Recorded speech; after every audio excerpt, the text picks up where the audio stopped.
How does the brain work? Hello, my name is Bob from the Two Bobs and a Lorry podcast. Is the brain like a computer?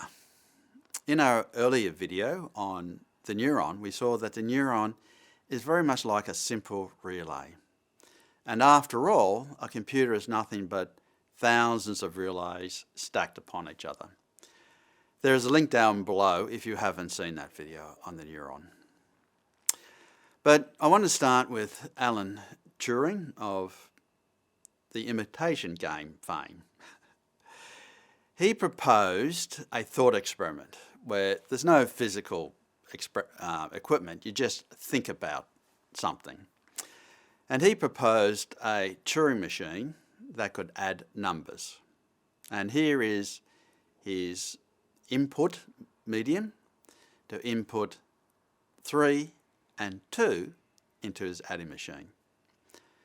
And by applying only 4 simple rules, the machine would output the correct answer, 5. The machine didn't have to know anything about maths or adding, subtraction, anything like that. It just had to follow the rules. When you think about it, when we speak, we follow simple rules. A cow, we add an apostrophe S on the end of cow to get 2 cows.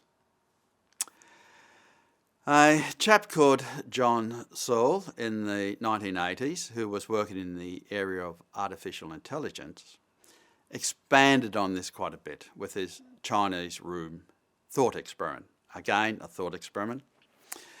He proposed a room with a window on one wall and a window on the opposite wall. So information was fed in one side and manipulated data would be exited through the other window.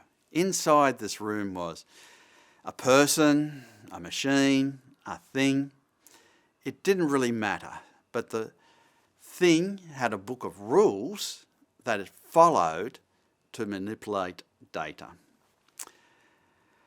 So use the analogy of Chinese characters, squiggles and squaggles. That's a bit problematic these days, but this was back in the 1980s, so I'll just stick with the squiggles and squaggles. So a series of squiggles and squaggles is fed in through one window. The thing inside the room would look up the book of rules, manipulate the symbols, and export a series of squiggles and squaggles through the other window. So you might input 2 squiggles, a squaggle and a squiggle, and it might export 2 squaggles. 2 squiggles, a squaggle and a squiggle might be a question. The question might be, what is the capital of Australia?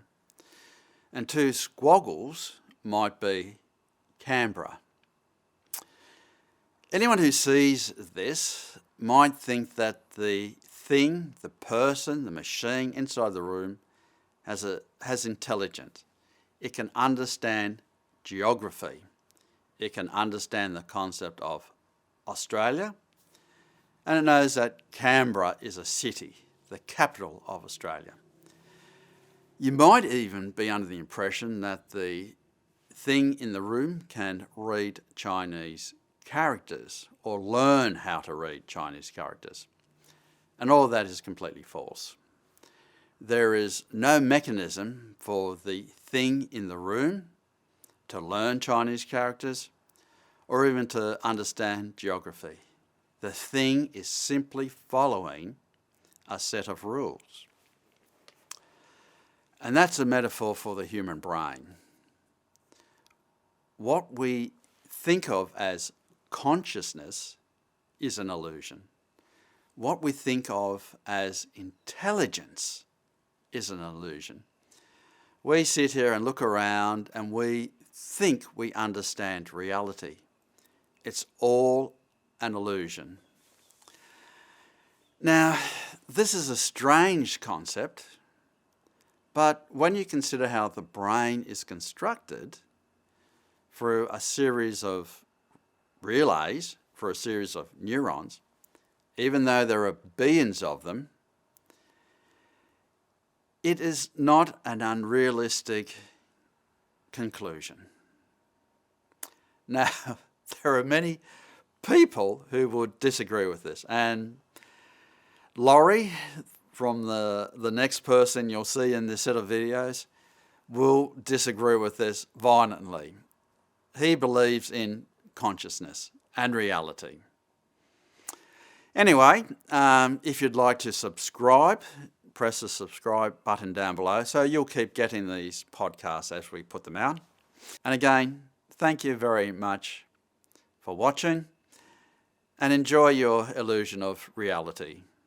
Thank you.